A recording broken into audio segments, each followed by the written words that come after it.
Olá, nação tricolor, sejam bem-vindos. Aproveitam e se inscrevam no canal para não perder nenhum vídeo. Hoje vamos falar de Marcos Paulo, novo reforço do nosso tricolor, e das novas atualizações do mercado do nosso tricolor. Nascido em São Gonçalo, Rio de Janeiro, Marcos Paulo começou sua carreira no Fluminense e tinha uma cláusula de rescisão de 45 milhões aos 17 anos. Marcos Paulo fez sua estreia profissional no dia 30 de janeiro de 2019 no Campeonato Carioca, jogando os últimos 10 minutos da vitória contra o Madureira no estádio do Maracanã, no lugar de Bruno Silva. Em 18 de maio jogou sua primeira partida no Campeonato Nacional, entrando no mesmo ponto na vitória em casa por 4-1 sobre o Cruzeiro. Na Copa Sul-Americana 2019, Marcos Paulo disputou 7 partidas enquanto o Fluminense chegava às quartas de final.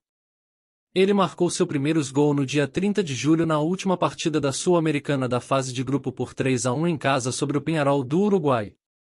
Ele marcou 4 gols em 24 jogos no Campeonato Brasileiro de 2019 todos no final da campanha, começando com um empate em 1-1 em casa com a Chapecoense em 26 de outubro. Ele disse depois do jogo que não vencer foi uma decepção.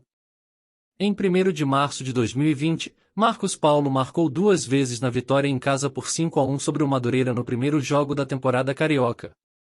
Uma curiosidade é que Marcos Paulo é elegível para representar Portugal através do avô materno, natural de Vila Cova, Vila Real. 11 Ele fez sua estreia internacional por Portugal sub-18 em 17 de abril de 2019 como substituto de Thiago Araújo aos 52 minutos em um empate em casa por 1-1 com a França. 12 Nos dias seguintes, ele marcou em vitórias sobre o México, a 2 em uma vitória por 3-1, 13 e Dinamarca quando seu time venceu o torneio internacional do Porto. Assim como São Paulo faz com muitos garotos e deixa contrato ficar perto do fim para renovar, o Fluminense perdeu Marcos Paulo para Atlético de Madrid de graça, onde meses antes o Parma da Itália ofereceu cerca de 6 milhões e que na época Fluminense não aceitou. Como pode jogar Marcos Paulo no São Paulo, onde Rogério Ceni pode utilizá-lo? Olhando o pouco tempo de carreira, ele parece muito com Brenner, que é atacante de estatura mediana e que pode atuar como centroavante e segundo atacante. Ele tem velocidade e bom drible. Pode também atuar pelos lados olhando alguns lances do seu jogo. Os números de Marcos Paulo são de 48 jogos pelo Fluminense e 7 gols, e na Europa ele fez 1 gol. Por que Igor Gomes ainda está no São Paulo, o que impede do jogador se transferir para Galo?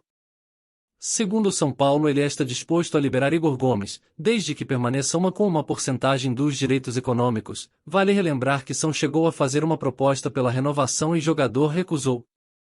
Segundo algumas fontes ligadas à diretoria do Tricolor, o clube aguarda contatos do staff de Igor Gomes para negociar a fatia que permanecerá com o clube para liberar a ida a Minas Gerais na virada do ano.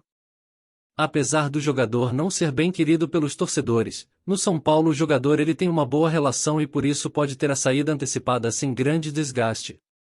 O clima ruim com parte dos torcedores fez Igor Gomes procurar alternativas, e até a troca de agentes com a chegada de Bertolucci serviu como um indicativo da possível mudança de clube. Desde a semana passada, Igor Gomes acertou as bases para o pré-contrato com o Atlético, MG, que agora visa a antecipação da saída para contar com o meia no início de 2023. A pergunta que faço para os torcedores: se vocês fossem da diretoria ou da comissão técnica, permitiria que um jogador que não quer mais continuar no clube treinado junto com o restante do elenco? Deixe os comentários. Ainda podemos nas próximas horas anunciar a chegada do zagueiro Alan Franco, que atua pelo Atlanta United, da MLS, futebol estadunidense. O defensor de apenas 26 anos chegará ao SPFC por meio de um empréstimo e com moral de ser titular da equipe comandada por Ceni. Além de Alan, São Paulo busca no mercado outro zagueiro, e nome da vez é de Anderson, ex-defensor do América Mineiro e que hoje atua pelo Vizela de Portugal. O jogador está avaliado em 4 milhões e São Paulo deve fazer uma proposta por empréstimo com opção de compra.